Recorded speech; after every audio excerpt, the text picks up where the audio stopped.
If you see me, you might wonder why I'm wearing a Loch Ness FC Euro 2021 Scotland tribute top here. The reason is that I'm going to be doing something a little bit different here on our YouTube channel as Euro 2024 kicks off. And following Scotland, round the tournament will be Eddie Seydak. Eddie, how many Scotland shirts have you got packed? I've got a separate case for them all. I've got plenty. I've got one. I've got the old ones, new ones. So I'm well prepared for the Scotland trip. I'll be proudly wearing them during my time in Germany. Like, you've travelled home and away for all the qualification campaign, and you're travelling now in a couple of days' time. Are you going in big numbers, or are you keeping it in tight numbers? Me personally, I'm just going with my wife, but I know there's 1 in 20 of the population of Scotland's going. I was reading an article there, so they don't have that many tickets, which would be normal. But there's a good lot of the country is just going for the fortnight. So how are you getting around? Are you getting a camper van? You going on trains? How are you doing it? No, the initial plan is to fly to Munich, and then we're going to spend a day or two in Vienna as well after we beat Germany, and then it's Dusseldorf, a flight to Dusseldorf into Cologne for a match, then down to Stuttgart for the next match. So it'll be quite busy, but I'm really looking forward to it. So, as you mentioned, opens on Friday against Germany and Munich, off to Cologne, then on the 19th they face Switzerland, and then you finish up the group stages in Stuttgart against Hungary. Aside from those three cities, are you looking for any other scheduled stops in between time, apart from Vienna?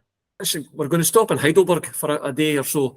My plan was to try, if I was going myself, I would have been scheduling my trip around wherever I could get to another match. But we're not going to do that. We're going to just. My wife doesn't have a ticket for the game, so obviously she can't go. But that's as much as we'll do sightseeing. The rest of the game, the rest of the time will be spent football. Well, let's talk about Steve Clarke's squad selection and get to the football. With Greg Gordon and Suter, he has decided to put Sediment aside and left them out of the squad. Correct move, in your opinion? I would have kept Craig Gordon. I was at the match against Finland the other night over in Hampden, and he got an absolute standing ovation coming on. He was made captain late on in the game. I would probably took him before Liam Kelly. John Suter's a bit of a donkey anyway, in my opinion. He wouldn't have got a game for Institute at the minute. So I think the rest of the squad picks itself. What we do lack, in my opinion, maybe is an absolute world-class striker, maybe like Patrick Hubin. Have to get that one in, don't you? Well, we'll look at the midfield first. There's a bit of a sweat on Stuart Armstrong's fitness ahead of the tournament. He hasn't played much club football since April, and he hasn't trained last week. Should he have reconsidered his selection of Armstrong? No, I would have took him. I think that the starting midfield more or less picks itself. It's like he's got McTominay plays, McGregor plays, John McGinn will be in there. So they've got one other, maybe Gilmore, but I don't think Armstrong will be a starter, but I think he's a really good man to come off the bench. John McGinn, as he says, arguably his best Premier League season he did. How vital will he be in the tournament? Performances for Scotland of late haven't been great, but I'm putting that down to the fact we've already qualified early. Like the Finland match, even the match against Northern Ireland, I think it was, don't get injured. We're sort of just, you need a bit of leg work, but we don't want to pick up any injuries. So there was no great, that's what I'm hoping. Hoping his form hasn't dipped, at the wrong time. So I think on the day he'll shine. Yeah, well, much has been discussed about the squad selection, mainly the front line. First, Lyndon Dykes, he played every qualifier, misses the tournament through injury, and then comes Tommy Conway. The week prior to being called up, he was actually representing the under-21s. Is it a big jump for Tommy? I think it is. You're playing against the Germans. Whatever they say about the Germans, how well they're prepared. Competitions, they very rarely fail. Although I honestly think we'll get something out of that first game. I think with so much pressure being the home nation, I don't know if I'm hoping or praying or what, but I think it'll be a draw. Genuinely? I do. I think we'll get something out of the game.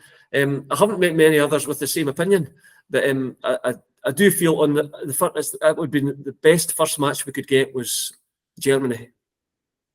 And the other two games, you think you're going to get anything out of that? Oh, of course. I think I've got a brother who's can't make it, but he's more in the we're doomed camp.